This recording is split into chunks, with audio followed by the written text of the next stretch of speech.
Hey, this is Seagrove, and I'm here with Emery Taylor, NAIC finalist. Oh yeah. How does it feel, Emery? Actually, It's let's do an intro.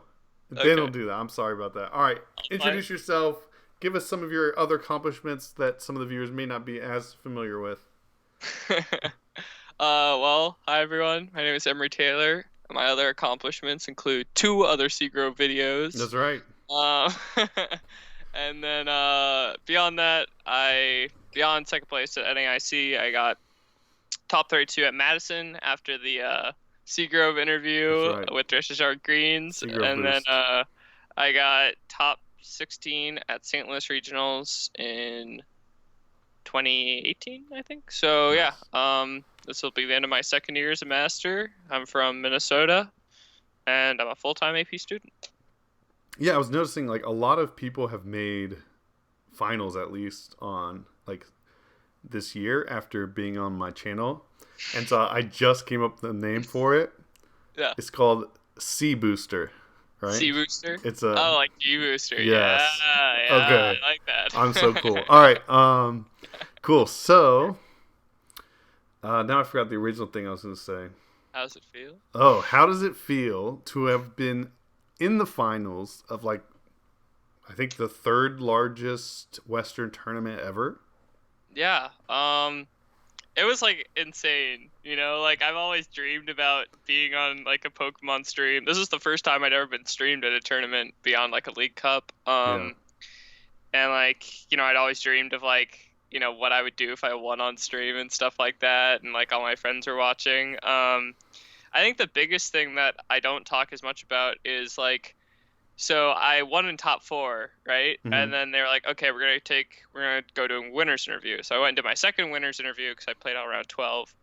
And then, so I did that, and I was like, wow, that was cool. Love of winners interviews. And then after that, I got to give like a little interview to Pokemon so that they could write up that little piece that they did like the night before the finals.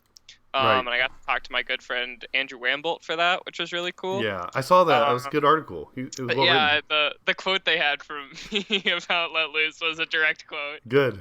So that was really funny. And then they took Stefan and I, and we did those little like interviews for the hype video that you Yeah. guys saw. And like most of the footage they used of me, I had no idea that they had.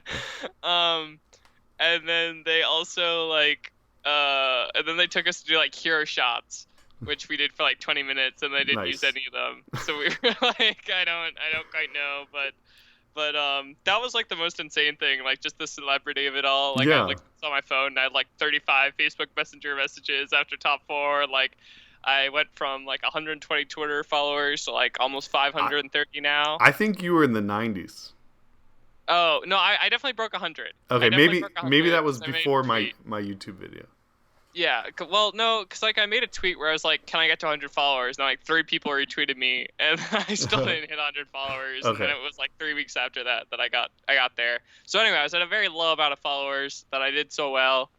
I'm already up to 500 people. I'm still getting a few follows here and there Okay. a day. So I like So to think that- I contributed to that.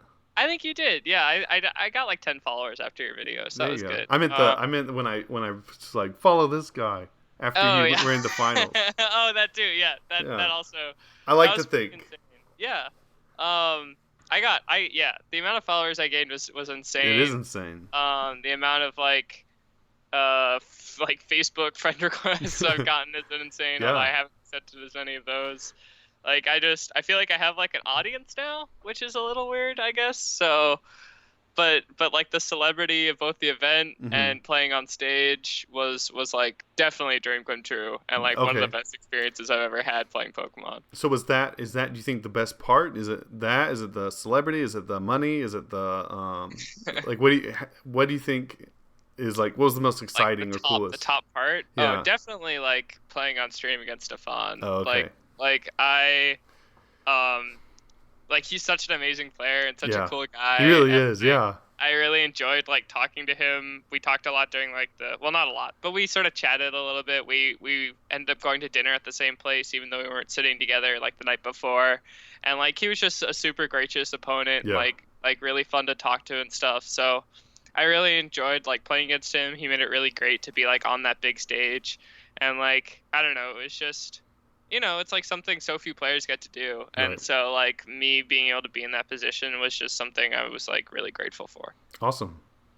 Yeah. So the headband was super cool. How did you come up with the like decide to do that, or what went into that? Yeah. So It there's was a sort of muscle band layers to the headband, by the story way. here. Right. Choice band, choice Choice band. band. Right. But so it was given to me as a birthday gift by my good friend Nam Kim, because I turned 17 on May 22nd, so just about a month ago, month and a week maybe.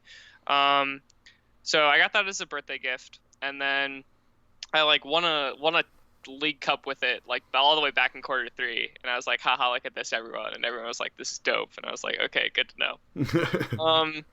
Tested the waters. Yeah, tested the waters, and then at Madison, I didn't wear it because I was like, it's gonna be too much of a distraction. Like I gotta, do well for my invite because I was before I had my invite, and then originally I was gonna wear the onesie, to NAIC, and then I was sort of talking it over, and the onesie makes you like a worse player because it gets you like super hot. Yeah, I And imagine. like dehydrated. It's incredibly uncomfortable, and like you get all kinds of stares for it. So I was like ditching the onesie. Still need a gimmick though, because I Yeah. was wearing like a plain white T-shirt and pink shorts. So I whipped on the choice band. I also have like long bangs here you can Yeah. see, and I really like holding my hair back, and so Yeah. I more or less used the choice band for that. And then I like bodied everyone, That's right. and they weren't gonna let me wear it on stream. And then I was like, it doesn't have a logo on it, and It's there. please That's let me right. wear it on stream, please. And then they did, and the rest is history. That's awesome. So the finals didn't exactly go as well as Go the my rest, way. right? Like seemed like there's actually a lot of bad luck in it, right? Yeah. But if there hadn't been bad luck, how do you feel about that matchup? I was like definitely super inexperienced in the matchup because it was like the only time I had like played it. I thought a little bit about what was in this list and talked to some other people, but like I hadn't put a lot of like I don't know. I'd worried a lot about the matchup, but I hadn't really thought about it. Um, so like how do I say this? Like I think the matchup's not that bad, but again, like they wouldn't have played the deck without like knowledge of the Pikarom matchup, and Right. I haven't really seen Stefan's thoughts on the Pikarom matchup. So my game plan going into it was just try and respond to whatever route he goes, and then like hopefully Pikarom would just be aggressive enough to do that. I think the matchup I want to say it's like 55-45 with with optimal drawing and everything, but I just don't, For who? I only played for me, I would Okay. say. Because I think if I draw cards, like game 1, I was like, I Yeah. only had Guzma. And again, I probably should have saved a Guzma or been a little bit less aggressive with energy switch, but like I still think that the matchup is like very winnable. I just Okay. didn't know how to play it. Cool. So what I have your list up here right now so everybody can see it. What made your list stick out? There was one other Diego Casiraga made it in, and there were some similarities between your two lists actually, even though there were obviously quite a few differences. What either set yours apart just in general, or yeah, we'll start with that. What set your lists apart from the majority of people's Pico ROMs? So Diego bodied me Okay. round 11. He didn't. I don't. I beat other Jirachi Pikaroms, so I don't actually think the matchup is that bad. But I think he just. I got pretty unlucky. Like I prized Coco game 2, and like I couldn't get Wobbuffet out of the active game 1 because I like prized double Zero Aura. So like Oh, wow. it was sort of a rough series for me. But the main thing that set us apart was like the Wobbuffet, I think, because I don't think he played a Wobbuffet, or at least I never saw it. And that card like I don't single-handedly think so. wins the mirror if you like just pop Coco Wobbuffet before they can. Yeah. But again, I just didn't I didn't draw well enough to do that.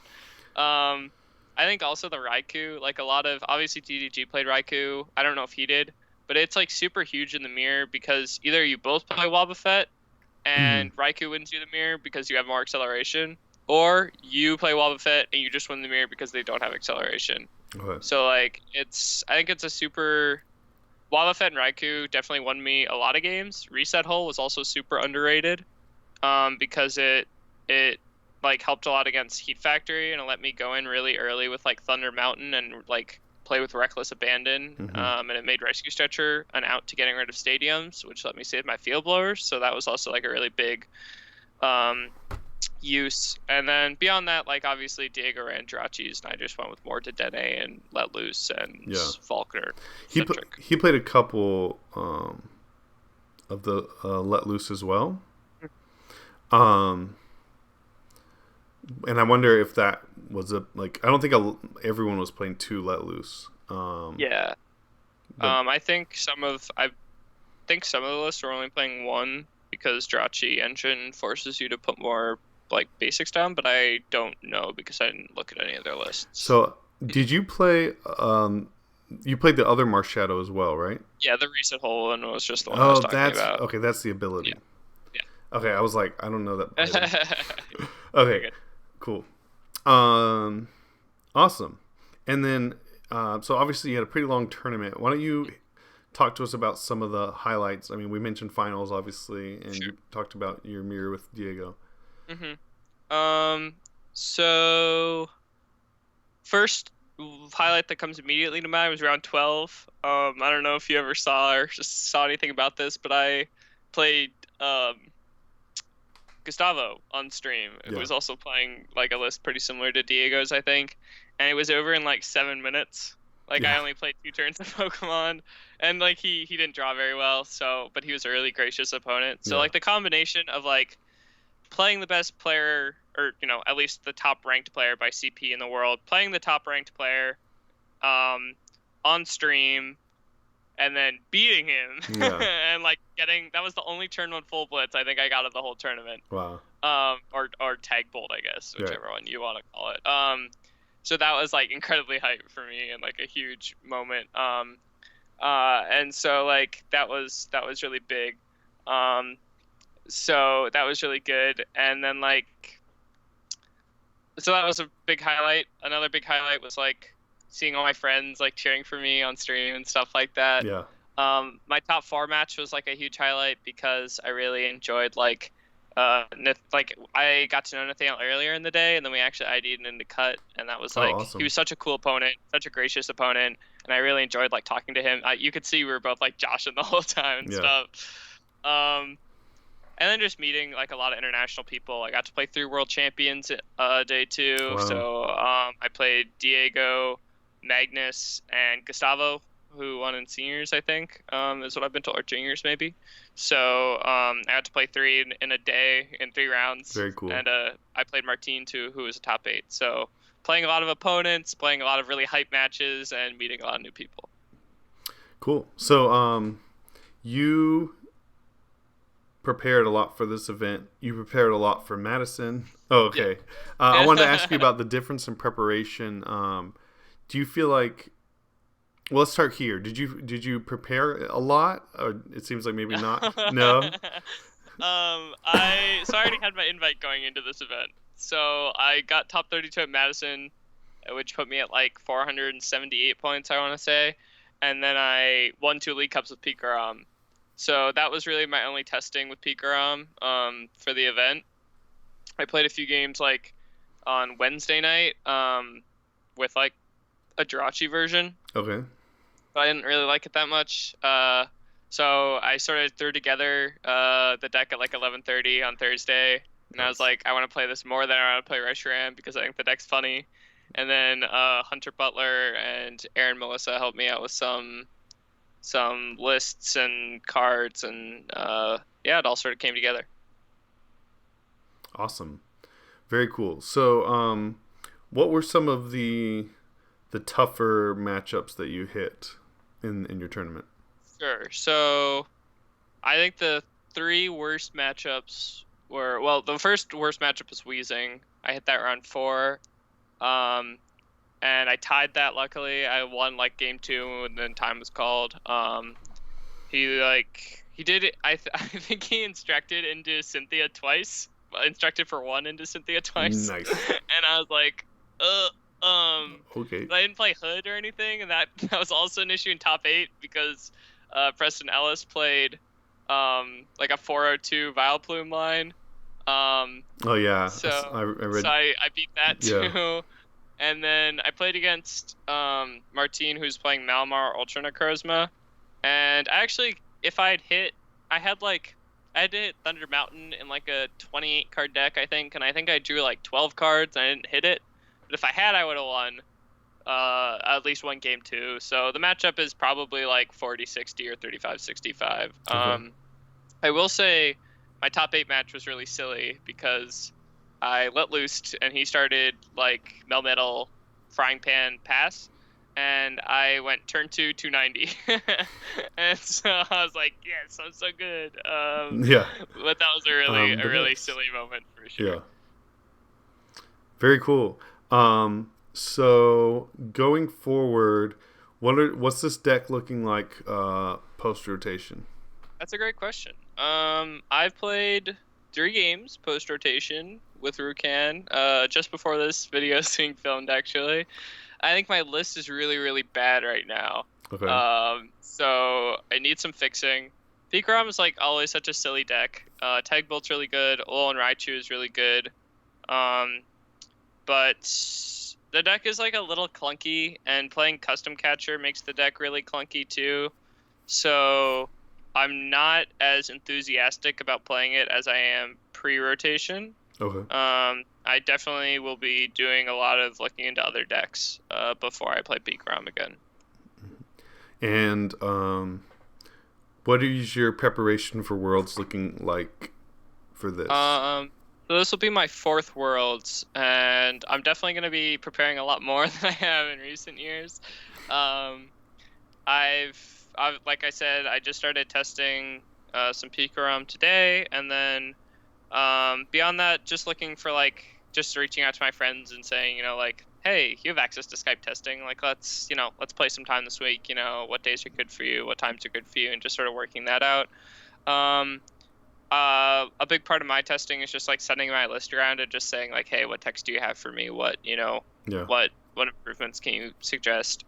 And then beyond that, just like I like to sort of create or play with about 5 archetypes at a time and sort of see which one of those I like the most. And then as I start to shave off archetypes, once I get down to about 2, I'll sort of tack on another few. So I sort of have like a more compressed list of decks that I like, I guess. How much does winning with Pikarom, like doing so well with Pikarom, how much does that influence your decision for Worlds? Do you feel like sort of an affinity toward the deck? I mean, the thing is, like, I only played Pikarom for 4 tournaments in 2018. So Right. I played it at like a 16-person League Cup, a 9-person League Cup, and like a 13-person League Cup, and I won all of those. Nice. And then I played at NAIC. So like Pretty successful. Yeah, but I didn't like test with the deck. Right. Like I literally just net decked other people's lists.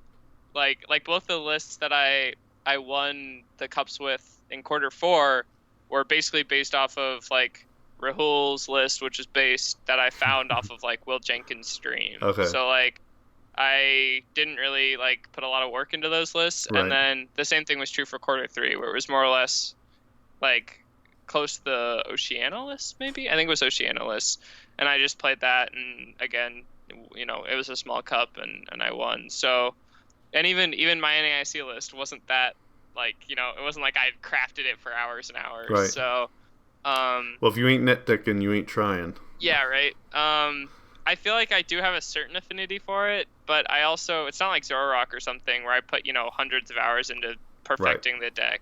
So like I sort of felt like lost going into NAIC anyways.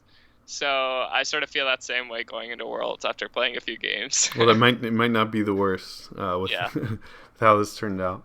Any last things you want to talk about your tournaments, thoughts on it, preparation, mindset? Yeah. So like one thing that I haven't gotten to talk about as much is like with these events, with Madison, with NAIC, and then the last four. I won 4 cups, my last 4 cups of the year, which again were really small, so it's not as big of an accomplishment. But one mindset I really had to try going into these events is like just going and just like playing Pokemon. You Mhm. know, like, and that sounds so like basic or maybe abstract to other people, but my whole thought process has sort of been like, I just want to go and just do my best and just play my hands, not worry too much about misplaying, and just like do my best and not put too much pressure on like myself or my luck, and just appreciate like the stage that I'm on and how far I've gotten. And Hmm. like, it's really worked out for me. Like Madison, I got top 32. NAIC obviously went super well, but just like enjoying the moment and living in the moment has been like a mindset that I've really endorsed. Okay. And then in terms of like preparation or like staying mentally acute during the course of a day, um, I've just really found like drinking water Yeah. is like such a big thing. Like every time I've day 2 to tournament, I've had like a consistent water source near me. So like that's, at NAIC and Madison, I had this giant gray water bottle, which was like 40 Hmm. ounces. And like St. Louis last year, I had another huge water bottle. So like I think if I had to give like one piece of advice on mindset and water, or mindset and like being steady throughout a day, those would be the 2 things I would Okay. say. So that was a bit abstract, and you gave us Yeah. a few examples. I feel like it's cleared it up for sure, but I think what would also clear it up is, can you sort of juxtapose that against what you were doing Sure, sure. at So tournaments? like I would go into tournaments. Denver is a really good example of this. I'd go into tournaments just worrying, like being super anxious the whole time. And I'm a pretty like anxious guy, whether it's like socially or about Pokemon or about school. And I would just like feel so stressed because I wouldn't know what deck to play. I don't have like the most connections.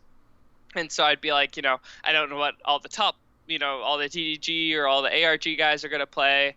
And I also don't know like, um, what sort of the mobs are going to play, and Right. I have comfort decks, but I have decks that I know are good, and like I don't want a net deck, but I also don't want to I'm not Okay. like a good enough deck builder to build my own list. So I would be stressed about all these things, and then I would go to the tournament and the stress would sort of carry over. And Hmm. so I'd lose around because I bricked, and then I'd be like, I'd be all in my head. I'd be super tilted. Right. And I would go, and then I would like, I'd talk to my friends. I'd be like, oh, hi, and, move on. And so I wasn't really living in the moment. I was living in my stress and my like Hmm. pressure that I put on myself. And now I'm like, I lost a round, and I'll be like, oh, maybe I can, be Facebook friends with my opponent, or maybe I can go Right. find some other people and see if they won. And, going into the event, I'm like, I'm just going to play the deck I'm going to play. I'm not going to worry too much about other techs or other, little things people are going to do, and I'm just going to do my best to succeed. Awesome. Okay. Well, that's super cool. I'm glad that you were able to find that new way of thinking and that Thank new you. mindset. It sounds really good and like Yeah, much I more really like it. enjoyable, even if Yeah. even outside of the results that it's brought. Um, so, any shout outs or anything you want to give? Shout out to TC Evolutions for making the best dice ability Same. use markers and GX markers in the game. Shout out to the Minnesota crew for testing with me and always like being sort of my second family. Shout out to all the national and international friends that I've made in the game. Shout out to my parents for always supporting me, and thanks for having me. Absolutely. We appreciate your time and best of luck at Worlds. All right, see you, man. Shout out to my patrons, Caleb Vance, Dan Nelson, Pokestats. Thank you guys so much. And Alex Haney and Daniel. Appreciate it a lot. Steve, Enrico, Jess Swinson, Stefan Ivanov, Cecil, Gabe, Will, and Brian. Thank you guys so much for supporting the channel, supporting me, and helping me continue to produce content, which I believe is beneficial for people who are watching. Thanks again. Peace out.